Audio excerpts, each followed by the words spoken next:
World War II, The Call of Duty. Chapter 11, Battle of Midway and Beyond, April to June 1942. Written by Liam Dale. Narrated by Liam Dale. With the focus in the early years of World War II on Europe and North Africa, Adolf Hitler's actions had been the main driving force, while the Allies fought to resist the Nazi advance across the continents.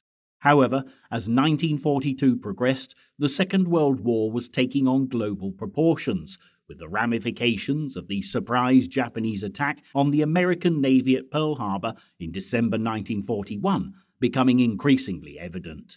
Events in the Pacific theatre of war were escalating as the Empire of the Rising Sun extended its reach further south, expanding its defensive perimeter towards Australia and to the northeast, began venturing dangerously close to the western coast of America. The seemingly unstoppable force of Japanese expansionism was nevertheless about to face a serious challenge, and as we look a little more closely at the months of April to June 1942, you'll discover that the Japanese didn't have things their own way for long.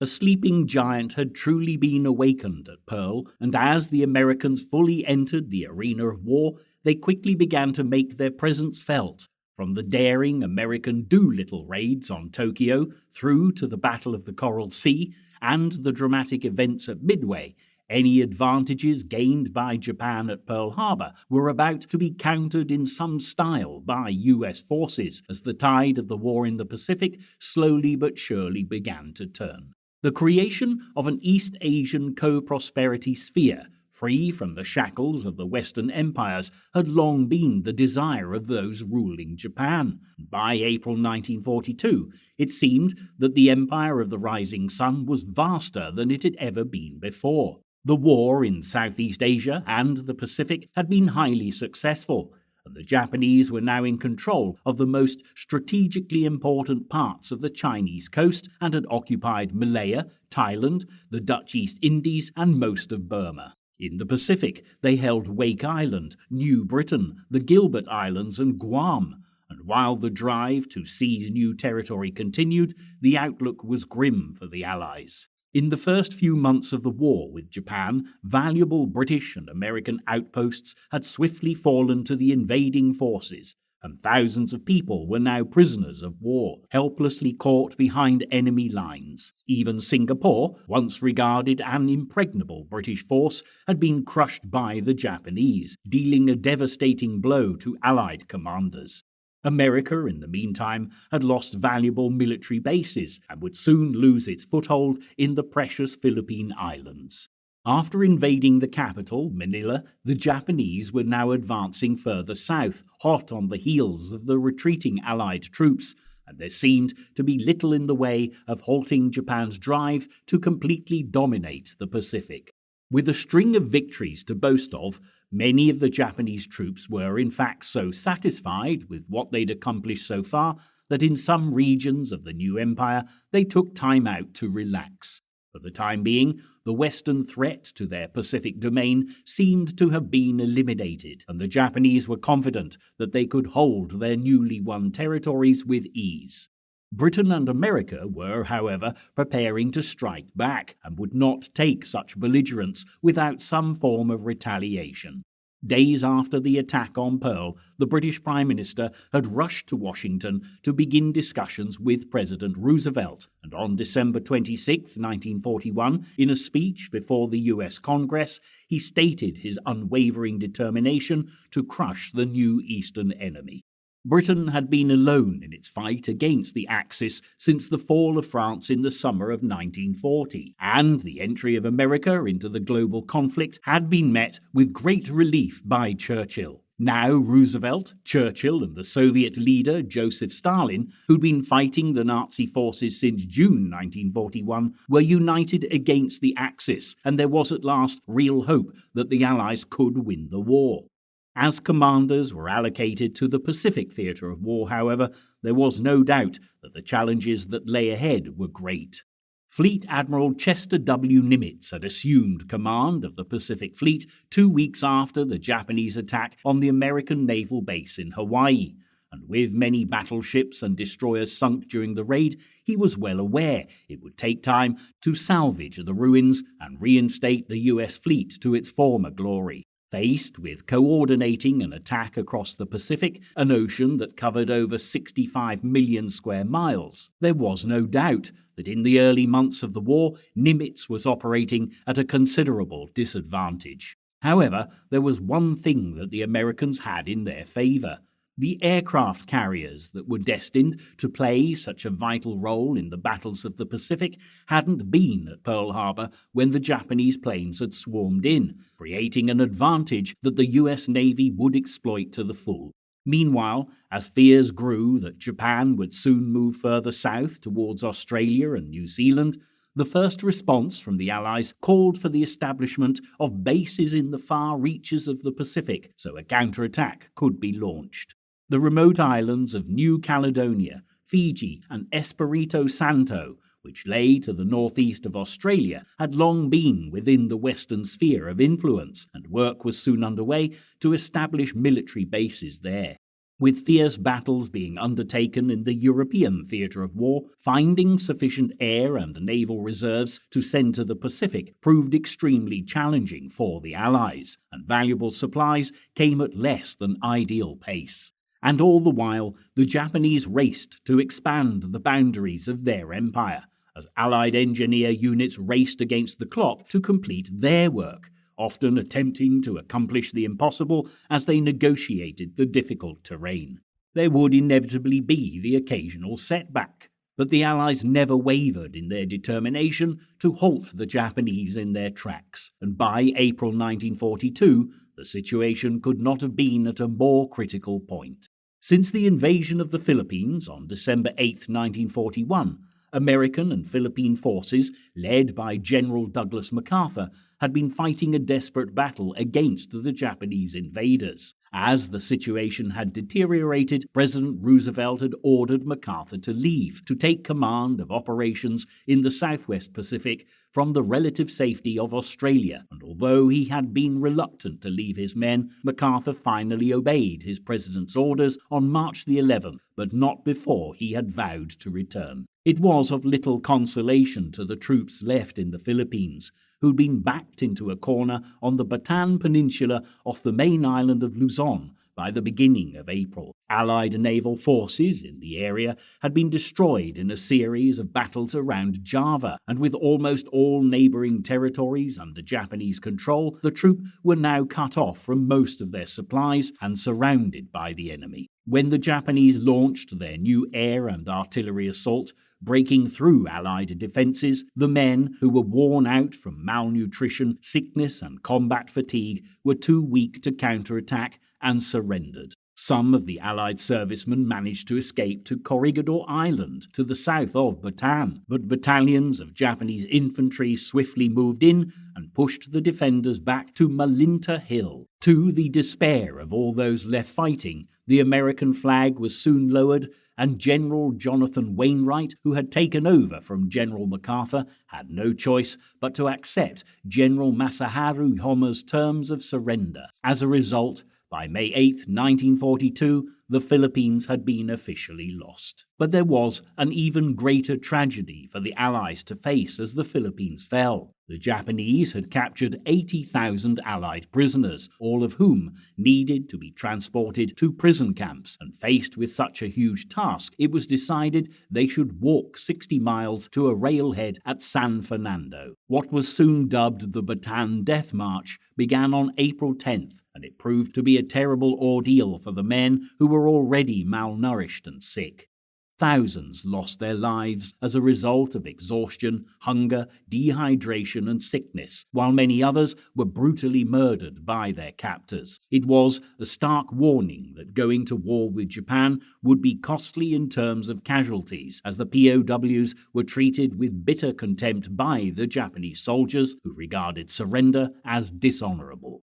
Meanwhile, as the news of the brutal treatment of the men in Bataan reached America, posters were circulated to advertise the atrocity, and emotions were soon running high amongst the American population. The resolve of the Allies to crush the Japanese was now more determined than ever, and President Roosevelt had already set in motion plans to strike at the very heart of Japan by bombing its capital city, Tokyo. After the attack on Pearl, Roosevelt had been keen to restore public morale, and considering the later events in the Philippines, he was now eager to demonstrate to the Americans and to the people of Japan that the Empire of the Rising Sun was not invulnerable to attack.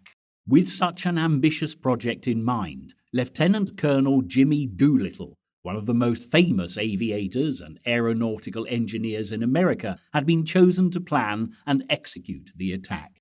Over the years, Doolittle had won an array of awards for his achievements and had made many important contributions to aviation technology, but the task that lay ahead would be one of his greatest challenges yet. The main problem he faced was that America had no bases within bomber operating range of Tokyo, and although an attack could be launched from aircraft carriers, planes which were typically used with these ships would not be able to cause a great deal of damage. After long deliberation, an idea was eventually conceived to adapt giant B-25 bombers so they were light enough to take off from carrier decks. By the beginning of April, these highly modified planes were aboard the USS Hornet and on their way to the Pacific. Vice Admiral Mark Mitcher captained the carrier from which Doolittle would launch his attack, while the task force would be led into enemy waters and protected by Vice Admiral William Halsey aboard the USS Enterprise. Halsey, in fact, had a particular bone to pick with the Japanese. When Pearl Harbour had been attacked, Halsey had been delivering planes to Wake Island and was 250 miles west of Hawaii. On hearing of the strike, he had vowed to avenge the thousands of Americans killed at the naval base, and his determined drive to defeat the Japanese soon earned him a reputation. While the USS Hornet and the USS Enterprise ventured close to the gates of the Japanese Empire, Halsey would, however, face a drawback in his quest for revenge. On April 18th, a Japanese picket boat spotted the task force, and while warning signals were sent back to Japan, there was now the danger that Japanese land-based planes could be launched, putting the precious American carriers at risk. Halsey decided that the attack on Japan should commence immediately, and soon the crew aboard the USS Hornet were rushing to prepare their planes. The aircraft had less than 470 feet of runway, and none of the pilots, including Doolittle, had ever taken off from a carrier before. In fact, no one had ever attempted to launch a bomber the size of a B-25 from the deck of a carrier, making the task a challenge to say the least. But the rigorous training the volunteer Army crews had received had clearly paid off, and all 16 B-25s, carrying their deadly payloads of incendiary bombs and high explosives, were launched successfully. Although the Japanese alert meant the planes were now setting off 180 miles from their original launch site, favorable weather would help them along the way, and the bombers would soon be closing in on their targets with Doolittle's plane at the helm. 6 hours after takeoff, the planes reached Tokyo, and at noon they began dropping bombs on the capital and the surrounding areas. They met with little resistance, and the impact made was exactly what Roosevelt had hoped for. The Japanese were so shocked by the attack that high-level military commanders began blaming each other, and the mortified commander of Tokyo's air defense was shamed into committing suicide. In the meantime, Japanese fighter squadrons were returned home, and a carrier group was withdrawn from the Indian Ocean to protect home waters. While America hailed the pilots of the Doolittle raid as national heroes, not all the men who had braved the attack would make it back alive. 2 crews would be imprisoned by the Japanese after landing in enemy territory, and 3 of these men would eventually be executed. Meanwhile, Doolittle, along with many of the other crews, were helped by Chinese military and civilians in the east of China who sheltered them and ensured they reached safety. This would, however, have tragic consequences for the Chinese, as Japan launched a campaign in retaliation, which would kill 250,000 villagers in the region.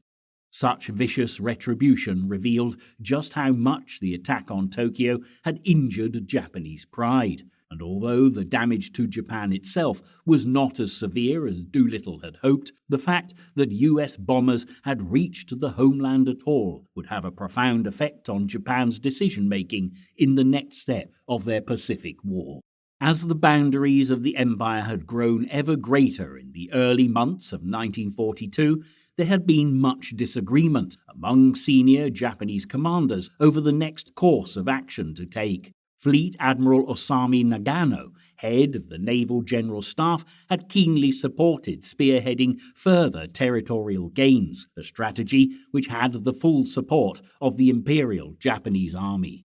They wanted the next attack to be centered on isolating Australia, which could be used as a potential American base, and it was proposed that as part of its empire building, Japan should occupy Port Moresby in New Guinea and Tulagi in the Solomon Islands. This would strengthen Japanese defensive positions in the South Pacific and provide a base from which to attack Australia, which would then be within the range of land-based aircraft.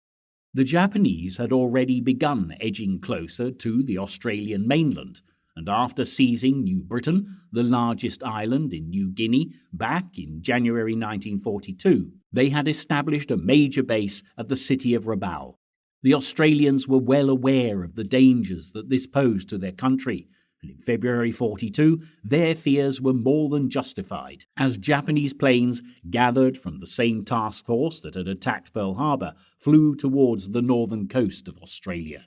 These were soon joined by powerful land-based bombers, and as they closed in for the attack, the port of Darwin faced a bombardment which would be even more devastating than the attack on Pearl. By seizing new bases in the Solomons and New Guinea, Nagano hoped that Australia would be further isolated, and the occupation of Port Moresby and Tulagi would not only ensure the defence of Rabaul, but would serve as jumping-off points for the conquests of New Caledonia, Fiji and Samoa.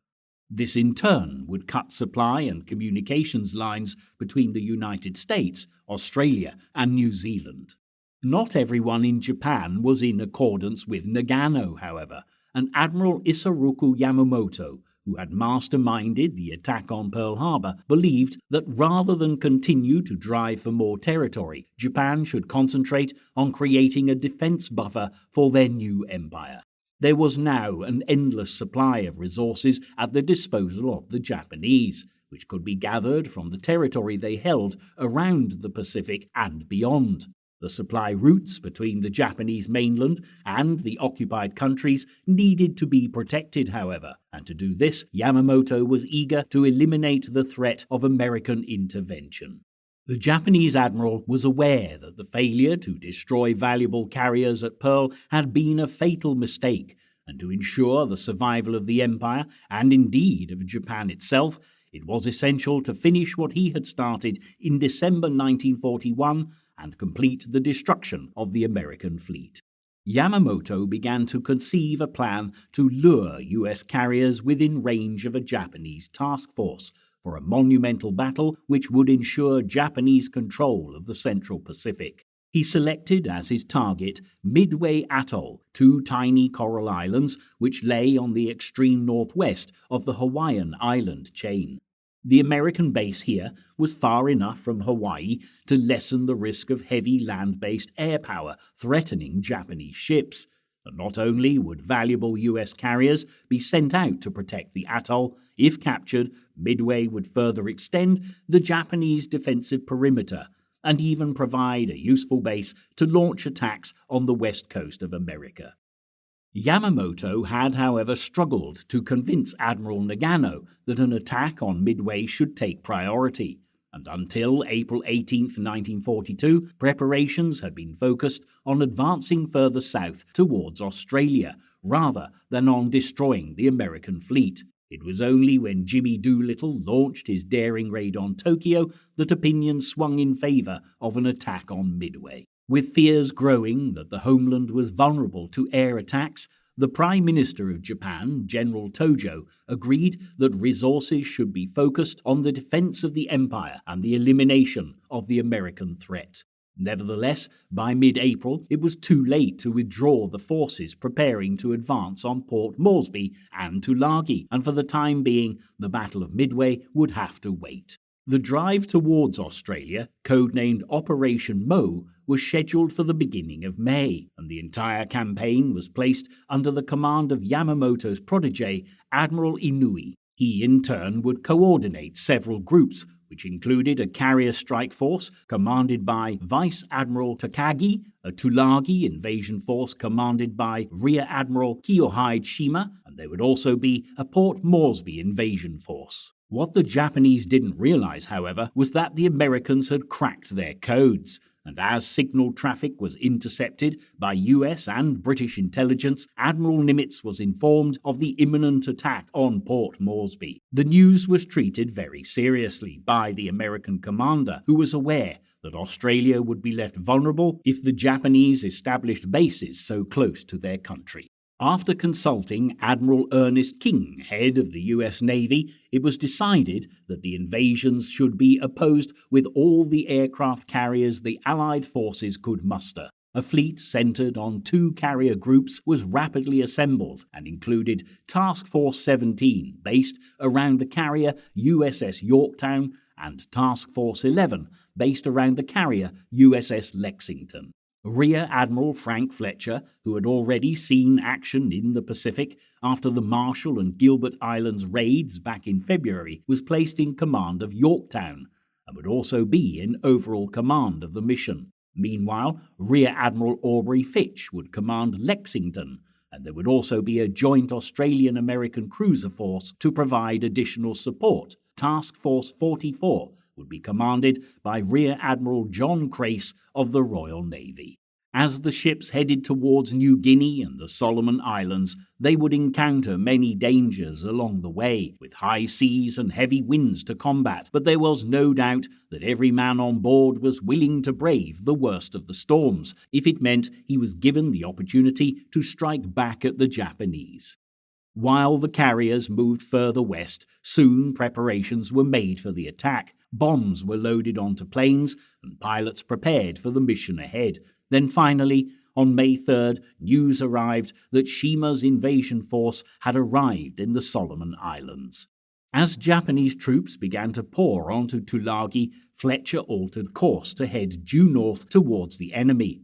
And on May 4th, 60 aircraft were launched in 3 waves from Yorktown, taking Shima's forces completely by surprise.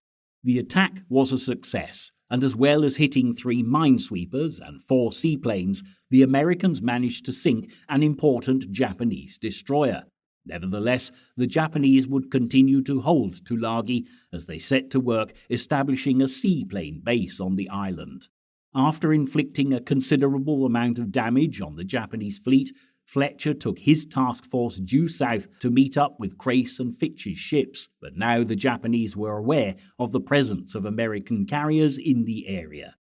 Eager to accomplish what Yamamoto hoped to do at Midway, it was now Admiral Takagi's turn to take part in the action. He led his carrier strike force from its position 350 miles north of the Solomon Islands and entered the Coral Sea to hunt for the Allies. It was a journey into the unknown, as the scene was set for the first ever aircraft carrier battle in history. One US commander would later comment that the Battle of Coral Sea was without a doubt the most confused battle area in world history, and indeed, as search planes were sent from both sides to look out for enemy ships, the Americans and Japanese were playing a game of cat and mouse. In the confusion of the hunt, some planes would fire on their own forces, others would try to land on enemy ships, but finally on May 8th, the decisive battle was fought. At about 8:20 that morning, each side spotted the other almost simultaneously and rushed to launch their aircraft. The Japanese in a combined strike and each American carrier in separate strike forces. By 9:25, all aircraft had been launched, and as the carriers headed for each other, Yorktown Strike Force attacked at 11 a.m. to be met by 16 Japanese Zero fighters protecting the carrier Shokako and her sister ship. While planes lunged and swooped through the air, avoiding anti-aircraft fire, Shokaku was hit by two 1,000-pound bombs, which caused heavy damage to her flight deck, and before long, with further attacks from Lexington, she was out of the battle. But the Japanese soon struck back, and 14 planes swept in to attack USS Lexington in a pincer movement. She was hit twice by torpedoes before dive bombers moved in, hitting the ship again. Meanwhile, a bomb exploded on Yorktown's deck, but while Fletcher's carrier would survive another day, the Lexington would not be so lucky. The bombs had ruptured a fuel tank, and as sparks ignited the fumes that had built up in the carrier, a series of dramatic explosions followed, leading to uncontrollable fires. As ships were called up to help with the evacuation, over 2,500 men rushed to escape from Lexington. By this stage, each side had suffered considerable damage, and as survivors were pulled to safety, both the Americans and Japanese decided to withdraw their forces.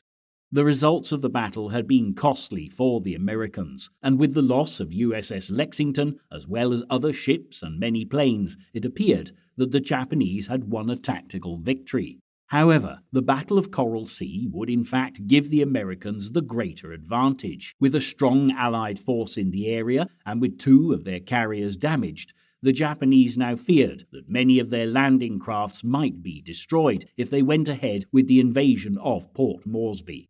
The attack was called off, and with it the advance towards the northern approaches of Australia. Nimitz's mission had been a success, and for the time being, Australia was safe. Although Japanese progress had been checked in the South Pacific, in the Southeast Asian theatre of war, the advance continued. The British Eastern Fleet had already been driven out of the Indian Ocean by the Japanese, allowing the Empire to further extend its western defensive perimeter, and while Japanese submarines now prowled freely throughout the area, the Allies could do little to stop the enemy from pushing further west through the British colonies of Burma and towards India, the crown jewel of Britain's Asiatic empire. By now, Britain had lost a great deal of territory to the forces of the Axis, and Winston Churchill was clearly concerned about this additional threat to British colonialism. The Indian subcontinent had been ruled by the British since 1858, and Churchill was reluctant to lose such a precious part of the empire. His American ally, President Roosevelt, meanwhile, had other concerns. Burma provided the supply route for aid and arms into China, and it was important to keep this open so the Chinese leader, Generalissimo Chiang Kai-shek, could continue his war with Japan unhindered, keeping enemy troops occupied and preventing their redeployment to the South Pacific. Roosevelt had assigned General Joseph Stilwell the role of Chief of Staff to the China-Burma-India theatre. But while the conflict in Burma continued, it was soon evident that the Allies were fighting a losing battle. By the end of April, Lashio in northeast Burma had been taken, cutting off the Burma Road, and Stilwell had no choice but to order an emergency evacuation. On May 6th, the American general began to retreat towards India on foot, while British troops tried to slow down the progress of the advancing Japanese soldiers before crossing over to India themselves. Before long, all hope of holding Burma had been lost, and as the country fell, the buffer protecting India was no more. Despite Churchill's fears of losing more British terrain, the Japanese actually had no intention of invading India, and as May drew to a close, it was clear that there were other more ambitious plans to occupy their commanders. Yamamoto was by now finalizing preparations for the Battle of Midway, and it would soon be time for the next stage of Japan's attack on the American fleet. Although Yamamoto's superior fleet Admiral Nagano had finally agreed to the attack on Midway, there were still disagreements between the Japanese naval commanders. Nagano had decided that Yamamoto should launch a separate mission at the same time as the Midway battle to capture some sparsely inhabited volcanic islands which extended over 1,000 miles west of the Alaskan Peninsula. The Aleutian Islands lay far to the north of Midway, and Yamamoto realized that the extra mission would extend his vast battle zone to unmanageable proportions, but Nagano would not be dissuaded. The Aleutian Islands appeared to have little economic, military, or strategic value because of their barren, mountainous terrain and harsh weather, but seizing them would further extend the defense of Japan and make it harder for ships to slip through the northern Pacific. There was also the hope that launching this second attack far from Midway might serve as a distraction, leading some American ships north and therefore weakening the US fleet.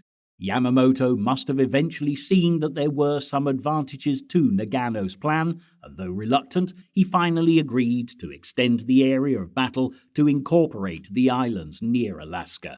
The Japanese admiral now faced coordinating the most challenging naval conflict ever undertaken by the Japanese, and set to work gathering the largest fleet to have ever sailed the Pacific Ocean for the mighty battle that lay ahead. The element of surprise was a vital part of Yamamoto's plan, so he split the immense fleet into 4 separate groups so the Americans would have no idea how vast the Japanese forces actually were when the battle commenced. The first carrier-striking force would be led by Admiral Chuichi Nagumo, who had led the attack on Pearl Harbour in 1941 and had also forced the British to abandon the Indian Ocean after successful attacks on their fleet in early 1942. Nagumo's force would operate in close support of the Midway invasion force commanded by Vice Admiral Kondo. Meanwhile, the main force, which followed behind these other 2, would be led by Yamamoto himself and would attack the American carriers once they had been lured out into the open. Finally, the 4th section of the naval fleet, Northern Force, was to detach from the main body and head north for the Aleutians before the Midway battle commenced. Unfortunately for Yamamoto, the disposition of his forces would be the greatest flaw in his plan, as the groups would be too far apart to support each other. Yamamoto's ships would in fact sail 300 miles behind Nagumo's striking force and be of little help when the Americans launched their defense. Meanwhile, far across the Pacific Ocean, the US Navy's Combat Intelligence Unit at Pearl Harbour had, once again, intercepted Japanese codes, and all Yamamoto's efforts at deception would be in vain. By May 1942, Admiral Nimitz had been provided with confirmation that Midway was the next target for the Japanese. He even had the complete Japanese order of battle, as well as the dates of the attack, which were expected on either June the 4th or the 5th. While the Imperial fleet set sail for Midway with little idea that their mission had already been revealed to the enemy, US forces rushed to prepare for the battle that lay ahead. Midway was second only to Pearl Harbour in the defense of the west coast of America, and after the devastating raid on the Hawaiian base, the Americans would ensure that this time they were more than ready for the impending attack. Unlike the Japanese, they had the advantage that Midway itself could be used as a launching platform, and as well as their own planes, additional air power had been sent from Hawaii, further strengthening defenses. The aircraft carriers were also called up to protect Midway, and Fletcher's Task Force 17 was immediately recalled from the Coral Sea.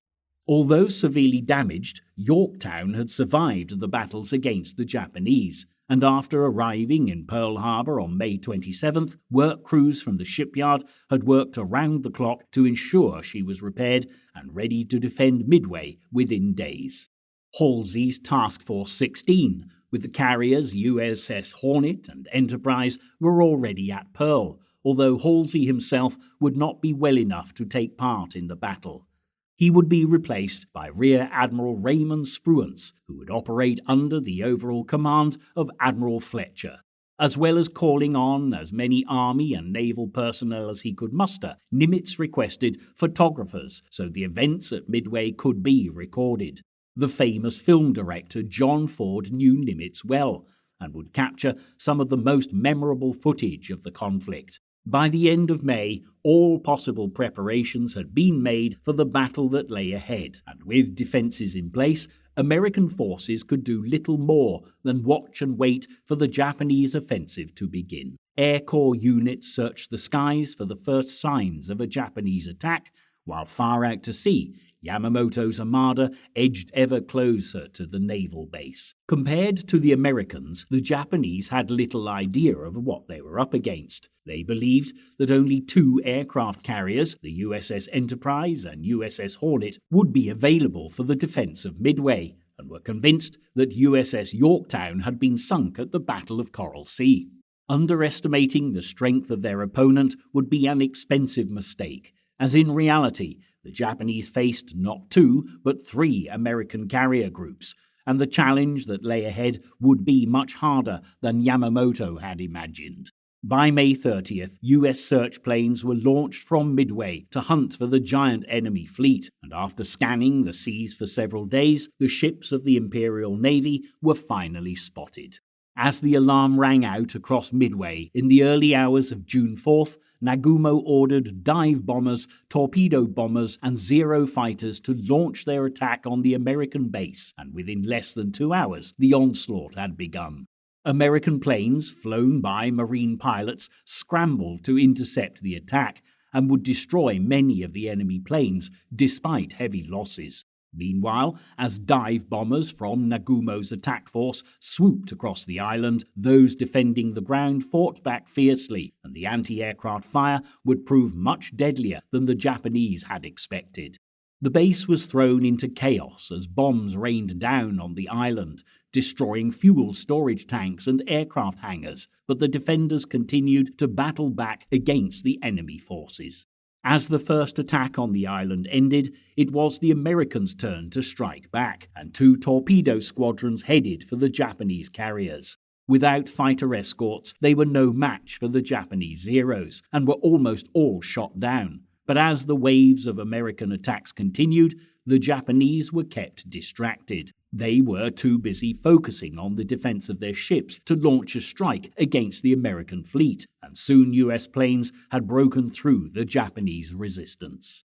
The Enterprise Air Group hit 2 carriers, including Nagumo's, while Yorktown's bombers attacked a third. Before long, there was only 1 Japanese carrier still operational, and she counterattacked, sending a wave of dive bombers towards Yorktown. Compared to the Japanese carriers, Yorktown was better prepared for the attack, and swiftly launched her fighters to intercept the enemy planes. Many of the Japanese aircraft were shot down, and although Yorktown was repeatedly struck by bombs, fires were controlled, and she continued to launch more fighter planes. While a second wave of Japanese bombers headed for the American carrier, Rear Admiral Spruance launched a final strike on the Japanese fleet with 40 dive bombers. Within an hour, they found the last Japanese carrier, and despite desperate attempts to defend her, American planes delivered a deadly blow which left her ablaze and sinking. By the end of the day, it was clear that Yamamoto's mission had failed miserably, and with casualties mounting and more planes being lost to the enemy, he would have no choice but to call off the invasion of Midway. 4 Japanese carriers had been destroyed, and their loss would have grave consequences for the Imperial Navy, throwing the balance of power firmly in America's favor. There had nonetheless been heavy losses on both sides, and Yorktown, the flagship of Fletcher's Task Force 7, which had been so important at the Coral Sea and at Midway, would not survive to see another battle. After being hit by torpedoes, the crew was forced to abandon ship amidst fears she would capsize, and after a final deadly blow from a Japanese submarine, Yorktown sank on June 7th. The Americans had suffered just over 300 casualties at the Battle of Midway, but the Japanese had lost many more, with over 2,000 men killed, and there was little doubt that the Americans had won an overwhelming victory. As the injured US Marines and sailors were tended to and survivors were brought to safety, President Roosevelt congratulated those who had bravely fought off the enemy, clearly relieved that the Battle of Midway had checked the advance of the Japanese. But far to the north, the threat from the Eastern Empire was not yet over. The Japanese forces that had headed to the Aleutian Islands would have greater success than Nagumo's Midway fleet, and on the 3rd and 4th of June, their carriers launched air attacks on 2 military bases on the island of Unalaska. Hindered by bad weather, the planes hadn't caused as much damage as hoped, but on June the 6th and 7th, the Japanese had landed at Kiska Island and Attu Island, and had soon established bases there. This now placed the Japanese dangerously close to US territory, and with fears that attacks could now be launched on the west coast of America, every precaution was taken for the defense of the mainland. Although a resounding victory had been won at Midway, it was clear that the war against Japan was far from over, and the months that followed would reveal just how hard the battle against the Empire of the Rising Sun was going to be. From the freezing terrain of the Aleutian Islands to the sweltering jungles of New Guinea and the Solomons, the toughest battles in the history of the Second World War were still to be fought, and the Pacific conflict was only just beginning.